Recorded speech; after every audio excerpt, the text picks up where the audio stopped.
Hey everybody, welcome back. I hope everyone is having a good Labor Day weekend. It's Monday of Labor Day weekend, and it's been a couple days since I've done a recording, so I wanted to get on and talk about something that I think many of us, if not most of us, can relate to. And it's the fear of hope, which is an interesting concept. And there's actually an author, he's a psychologist, as well as he kind of bridges sociology and psychology together.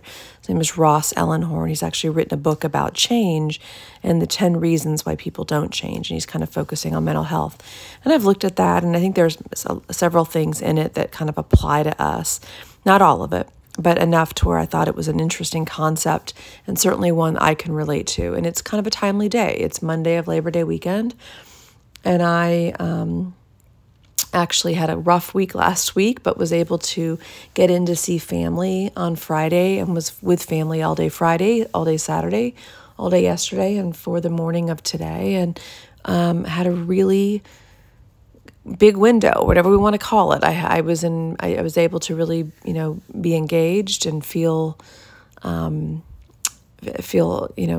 happy and with my family and was really feel blessed to have those days. And of course, then today it's feeling a little more tired. Some of the fear and weirdness comes back, and that fear that we have of kind of everything. And so I think fear of hope is important, because even on a day like today where I've had 72 hours of good hours, right?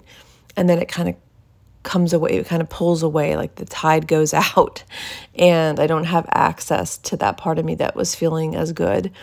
And it's because of that kind of nonlinear healing that we go through that I think many of us do have a fear of hope. For many of us, we're in severe setbacks, or we haven't felt good for a really long time. For others of us, we have pockets like I just described where we feel okay, and then it goes, and that becomes really challenging. And so a fear of hope makes a lot of sense, especially for anybody who, has experienced either, a bunch of setbacks or just more of a chronic condition where they don't really feel grounded in themselves. And we become afraid of the very thing that actually motivates most of us, which is hope.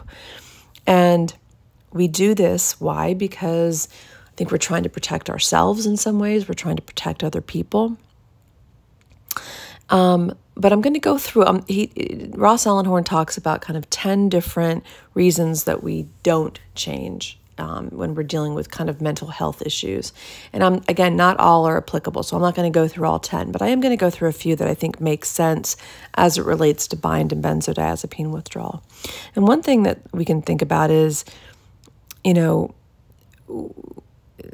the idea that we're trying to, in many ways, keep our expectations low, again, for ourselves and others. But in some ways, in doing that, we're resisting the idea of change. And I think there's some truth to that. I think that, when we become afraid of the state we're in, it's not that we don't want to change. We want our lives back, or we want to be better than we were before. But because we're so afraid of getting our hopes up and then being disappointed, or having a good day and then the rug coming out from underneath us,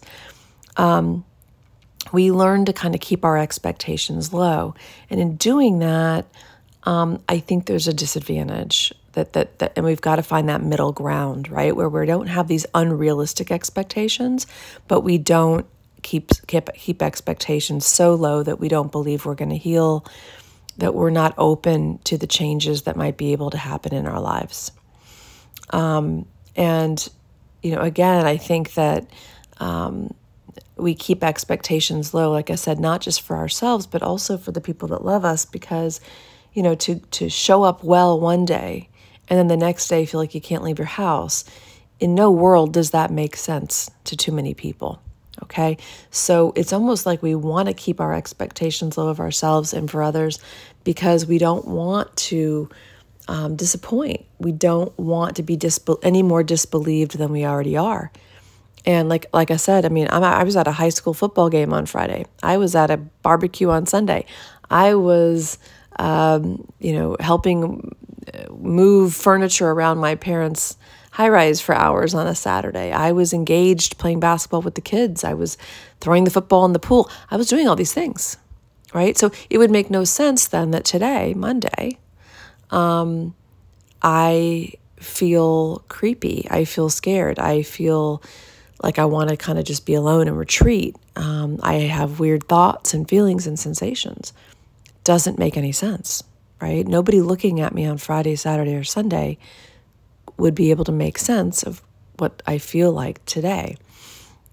And so again, I think, I can fall prey to this too, of better keep the expectations low of myself and for others so that I don't disappoint myself like I feel today, right? Like, oh, how did I just feel so good and now I feel so bad?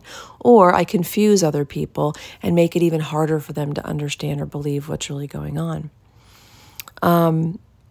I think another reason why Ross Ellenhorn kind of talks about how we struggle to change is the idea that we have to kind of face where we are in life. And actually, everything I'm talking about right now goes back to that idea of that Stockdale Paradox that I really rely on this, which is, again, James Stockdale was the POW in Vietnam, survived the POW camps for years.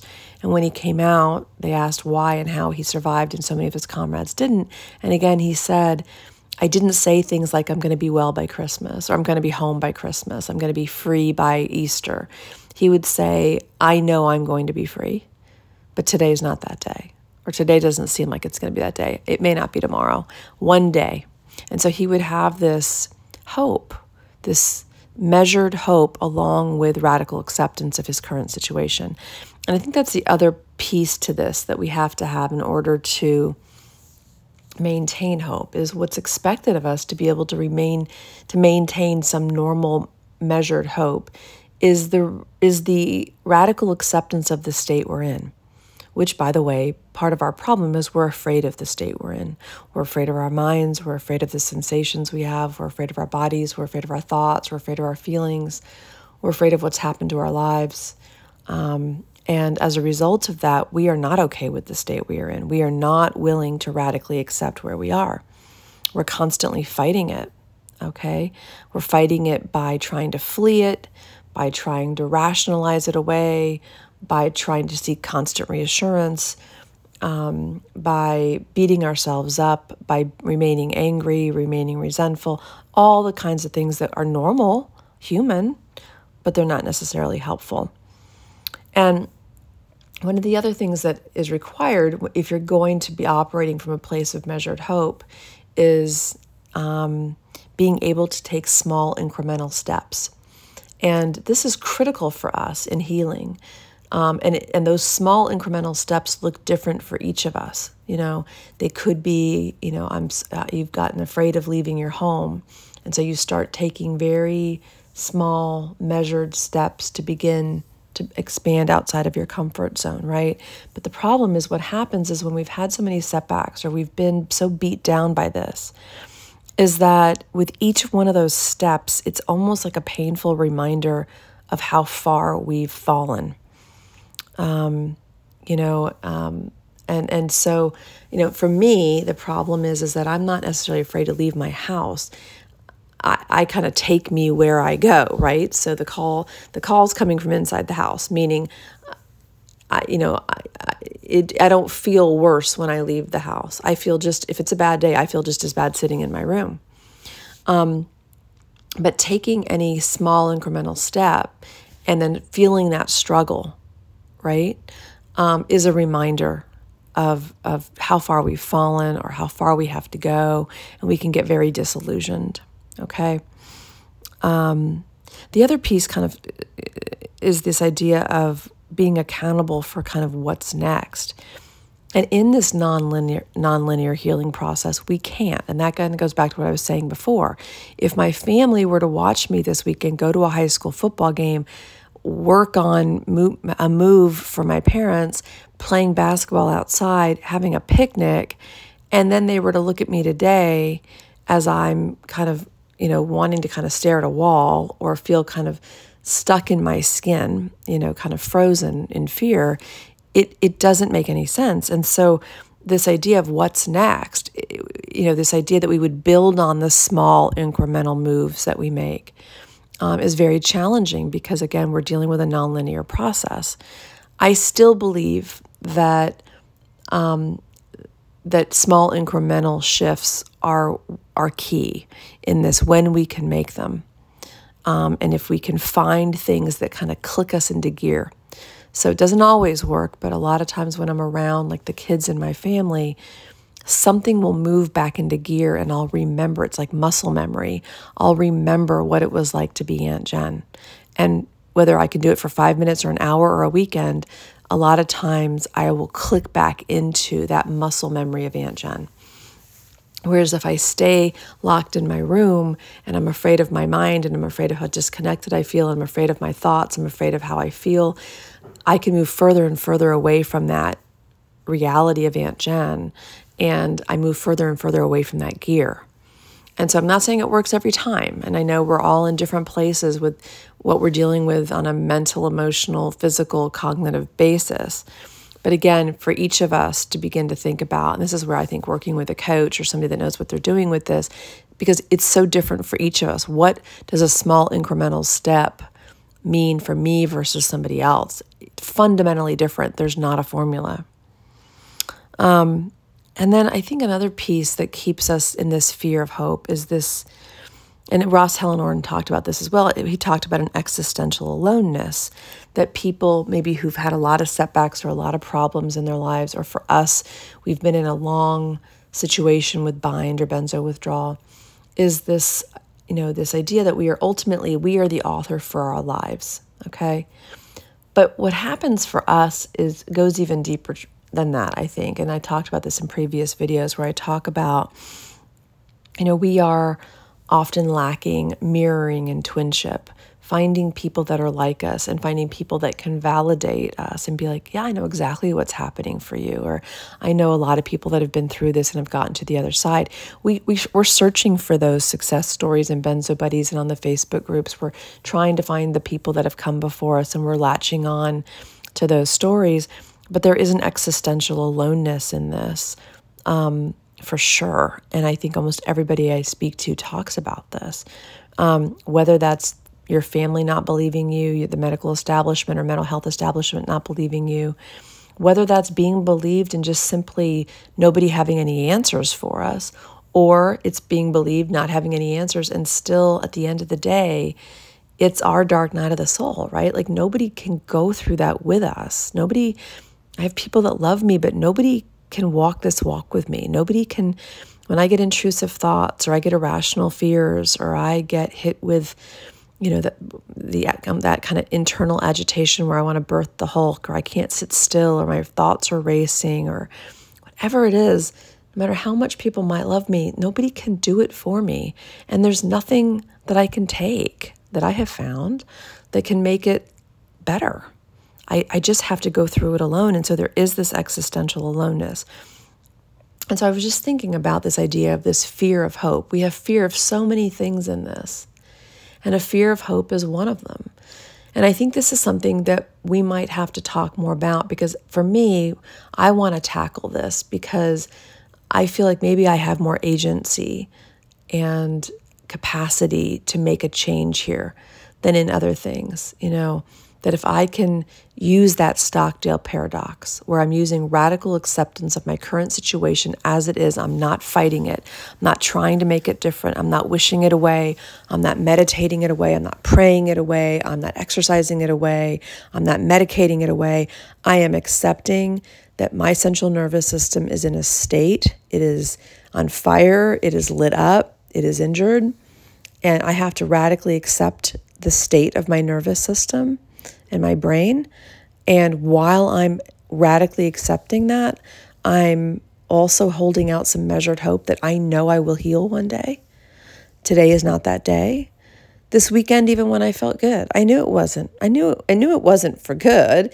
I wasn't being pessimistic. I was being realistic about the fact that I've come to accept the nonlinear nature of this. Now, I do believe the day will come that I will have a weekend like I did this weekend, and it will stay.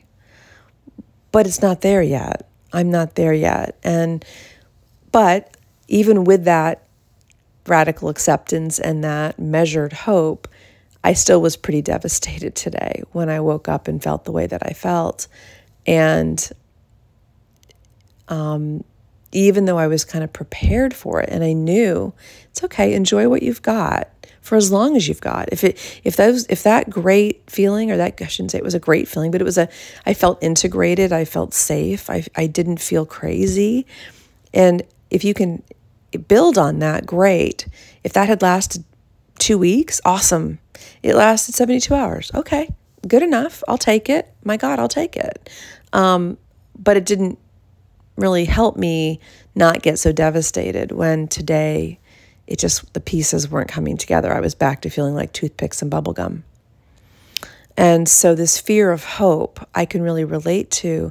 And yet I actually think we have to find a way to work through that. Work through that fear of hope. And again, I think the Stockdale Paradox is probably the best formula we're going to have for that, because it's the blending of the radical acceptance with a measured degree of hope that we will one day heal, that the good times will eventually last, that, that as nonlinear as this is in terms of the healing process, there will one day be another side to this. That won't be so up and down. It won't be so devastating when the ground falls out from underneath us. And for those of you that are listening that haven't had a good weekend or a good hour in months, or some people I've talked to much longer than that, know that day is coming. And it's harder, right, to have hope. And we have fear of hope when we've just been, leveled by setbacks, leveled by feeling disbelieved, leveled by feeling like we have nowhere to go, leveled by feeling like nobody has an answer for us. And so I think fear of hope is another kind of great equalizer in this. For many of us going through this, many of us have a fear of hope. I know I do. And it's something, like I said, I want to work on by employing that Stockdale Paradox and by recognizing that I know that it's going to be up and down. I know that it always has been up and down. And I'm going to feel let down. And my family and my loved ones are going to feel let down as they see me have a tougher day, a tougher month, a tougher week.